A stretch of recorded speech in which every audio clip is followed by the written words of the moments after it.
Guys, what's up? I just got off work. It's really dark, so I'm just gonna point it at the road, the camera. Here we go. All right, guys. So I turned the camera around, and mounted it. So I just got off work. It's about 6:40 in the morning, and it's getting so cold. I didn't think my car was gonna start. I was freaking out. It was like, rrr, rrr. It sounded like, I don't know. I think the battery's no good. It's junk. I looked at the date code on the battery, and it said 2010, so it's a pretty old battery. 6 years old, and it's like an AutoZone battery, so, or a Kragen. God, that thing was blowing cold. So that's probably like what the problem is, and it's just gonna get worse as it gets colder too. So I'm gonna have to get a new battery soon. I mean, if that's really from 2010, I don't remember, but that's lasted me a long time. Oh, shut up. So I just wanted to go over a few things with the YouTube channel. So I was kind of irritated a little, you know, whatever. Not really, it didn't bother me that much, but it bothered me because it's kind of affecting my content that I'm trying to create, you know, the best I can. But is they were putting ads on my videos, and I didn't sign up for that. I know I clicked monetization disabled, and then I clicked because they wouldn't give me an AdSense account. They kept saying, for whatever reason, insufficient content or whatever it was. So they wouldn't give me an AdSense account, so there was no point in even making ads on the videos. That's dumb. Why would I make viewers watch that crap if it's not helping me to help the channel at all anyways? So they finally gave me an AdSense account, which, granted, it took them like a month. I had to end up emailing YouTube themselves. They were really cool. YouTube was great. They were amazing from Google. They emailed me back immediately saying that they would have somebody, and I know it was probably an automated email, but saying that somebody would be with me shortly. And then a day later, the guy emailed me, and he said his name. He was really professional. He said that he was going to look into it, get it to the right people, and get my problem fixed ASAP. That was great. And then, so I log on to the AdSense account that I tried to create, and it said still the same thing. It said your AdSense account rejected due to insufficient content, blah blah blah. But then I click on there's a link in the bottom that will get you to where, what the fuck is this? I'm getting passed by a Camry. A link in the bottom that will make it so you can resubmit your application. And so I'm just kind of going over this just in case somebody else has this problem. So I hit that link. I could have just walked away. I could have just not hit, oh damn, I got rejected again, right? But I hit that link, and it brought me to my AdSense account. So now I have an AdSense account.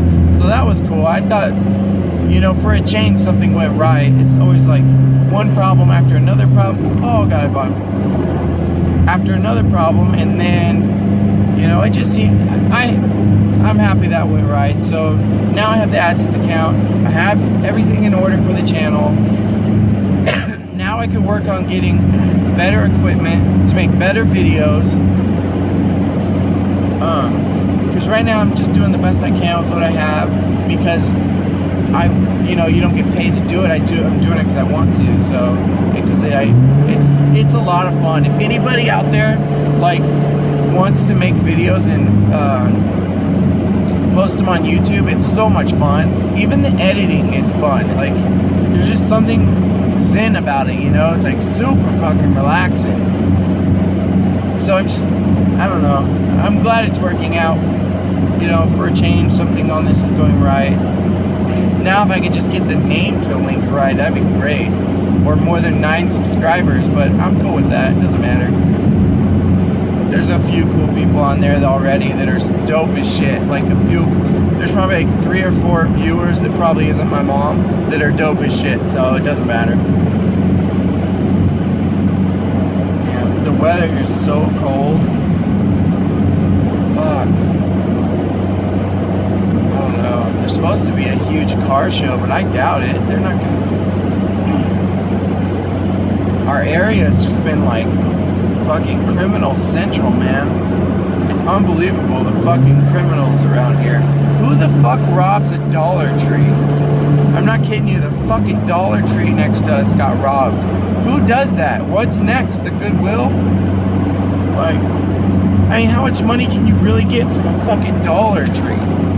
Like, why don't you just rob the Goodwill? You might as well walk in and say, give me all your change. That shit makes no sense, man. People are idiots. Like, if you're gonna be a fucking criminal, at least try to be a smart one.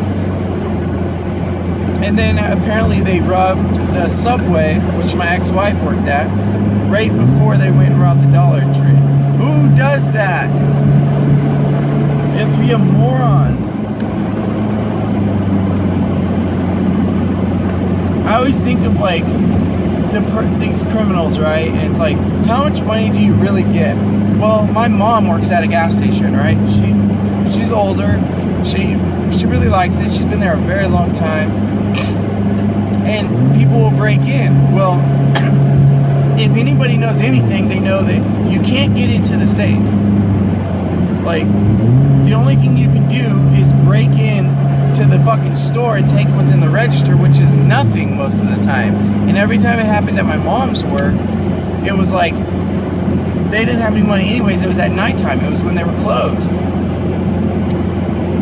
So they ended up grabbing like I think my mom said they grabbed like, I don't know, like 40 packs of cigarettes or something and a bunch of lottery tickets, which the next day her boss called the lottery company and canceled it.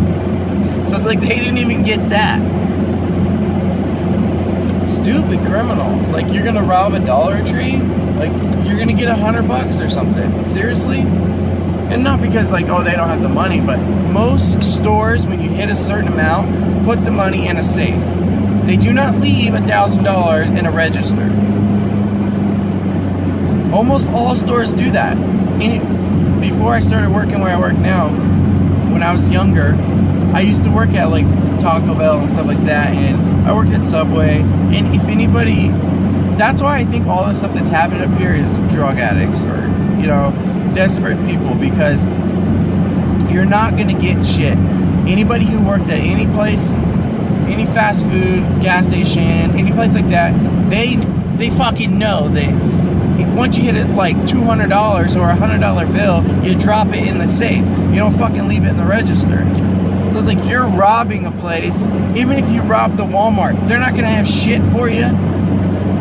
Just idiots, stupid criminals that are dumb. And I hope they caught the guys. I really didn't look, to be honest, but I hope they caught them, because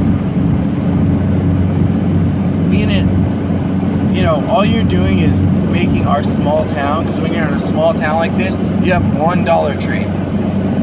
Everybody hears about it on Facebook. You have one Subway. You know, you have one Walmart. And especially, I live up the hill more towards the mountains. I live probably 40 minutes from Nevada. It's like, it gets even more narrower of how less shit there is. Population 6,000, you know, like, so everybody hears about that shit. Look at this fucking speed racer coming up on me. It's hard to tell if they're police now because, or CHP, because they got the new cars with like the HID lights. Before you'd be able to tell if it was a Crown Vic or something, but you can't now. I mean, they all have HID lights. No, that's that Subaru. Oh, you want some? I see this guy every day. We were balls out racing once, and we were probably doing like a $120, and we pass a cop, and he pulls him over and not me. Then I catch up with him. He works at the forestry place up here, and he tells me that the cop pulled him over, not me, because he was in the lead. He goes, so for winning, I get a ticket? And he's like, yep, you're in the lead, so that's why I pulled you over. He goes, I would have pulled him over if he was in front of you. It was so stupid. we pass each other every day on the freeway. And it's like been going on for years. He used to have an older Subaru. I think it's the same guy that had the older Subaru. I don't know. I don't even really know his name. I talked to him a couple times. You know, it's like if you're fucking around with someone on the road and then you go up to a stop sign or a stoplight and you mess with them. But I don't want this video to get too long. I know they're not that great if you sit and listen to someone talk for, you know, 20 minutes, but I enjoy talking to you guys. Alright. I'm probably going to end this now. I'm going to try to make a video on engine work on the Subaru here soon. There's so much stuff I want to do. It's just finding the time, really. And the only great time is when I'm on my days off. So, my daughter's birthday was yesterday, but we didn't really celebrate it yesterday. We're going to celebrate it this coming up weekend. I'm off this weekend, so good videos to come. I really, like, I was on the internet, you guys, and I was sourcing out, like, LS53, and I was looking at the transmissions, and I was looking at all the stuff I could do to swap it into a Civic, and like, by the time I was done, I'll have to show you the list. It equaled out like $9,800. I was like, oh my god, the fucking car's only worth $1,000, and even if you did all that to it, you still probably only get like $4 grand. So it's like, I don't know, it would have to be something that would just be for pure entertainment. Like maybe when my channel grows a lot more, that's a great, I'll do that, you know, but it's like, that's a lot of money to spend on something that right now doesn't seem feasible. And I was like sourcing out cheap stuff too. The motor, the transmission, I was all used iron block, not aluminum. But it seems like that people really want the iron LS motors more than the aluminum ones. And I was looking on JDM Motors too here in Sacramento. And they got some 2JZs, some RB26s, some sick Subi STI engines, man. That would be sick to swap one into this car. But the thing when you do that is it will still always be an Impreza. You know, like, yeah, even when I had this car boosted, it doesn't matter, it was still an Impreza. No matter what you do to it, you go, oh yeah, it's swapped and barred and everything, and it's smog, because you could make that smog legal if you put an STI engine in, you just gotta bar it and stuff like that. And it's gotta be a USDM engine, but long story short, you could do all that, make it smog legal, go to sell it, even if, what are you gonna put? 2007 Subaru Impreza with a STI motor swap, it's still gonna be worth less than what a WRX would be worth of the same year. Like I said, my 2006 WRX sold for 3 times what this car is worth. So even if you put an STI engine in this, it still wouldn't be worth. I'm a firm believer in you don't get your money back in the aftermarket parts you put into it. I mean, that's just the truth. You know, a lot of people, and I don't fault them for this because they put a lot of time, money, effort, but they sell a car for way more than it's worth because, oh, I have a built engine and I have downpipes and cats and coilovers and sway bars and control arms and, you know, dicks and dogs and balls and, you know, but that shit, it's not worth anything to the next buyer. For one, they probably want to do it their way, and for two, they probably want a reliable car. They don't really want a car that has all that shit done to it. So you'd be better off taking all that off, selling it individually, and selling the car stock. You'd get more money because you'll never get what you want out of the car if you try to sell it based on your aftermarket parts. Never. Even if you have a built engine, you just won't. There's a few cars, there's an exception to that rule. Like a MK4 Supra, or a Mark IV Supra, I mean. There's a few cars that are exceptional to that rule. A nice RX-7, you know, like really rare, Japanese cars that will always hold their value. Have you looked at what a fucking Mark IV Supra goes for? Or a NSX goes for? That shit is not, that's real money there. Like, or if you could find, I've only seen one, but a 22B replica Subaru, a 22B Subaru STI. Find one of those and tell me what you think the value is worth on that. It's all what somebody will pay for it, and honestly, I don't think people will pay for your aftermarket parts. They just won't. Like I learned that a long time ago when I was selling cars. You'd sit there and you'd haggling. It's like, fuck, are you gonna buy it or not? Like, they're not gonna fucking buy it. Like, they don't care. They're gonna keep cutting you down, and basically it'll sit on Craigslist for a year because, you know, you get some skanky person come up with a danky, and I was gonna say something bad there, but I don't want to say that. But come up and try to, oh, I'll sell your car for you. Like, it's more of like a joke than anything. I've dealt with that where somebody's like, I'll sell your car for you. Like, I don't need you to sell my car for me. It's already on Craigslist. We need to repost it on Craigslist. Go stand outside with a sign. Well, alright guys, I'll see you later. Hopefully, I know this video's long. Skip through it, do whatever. I appreciate you guys watching. Know that there's new videos to come.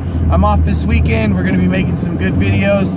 I got a lot of stuff I want to do. I want to show you guys. There's a few videos I want to make on all the parts that we put into the Subaru. I have them on my bench, so we can go through that, the heads, everything. So we'll look at that stuff.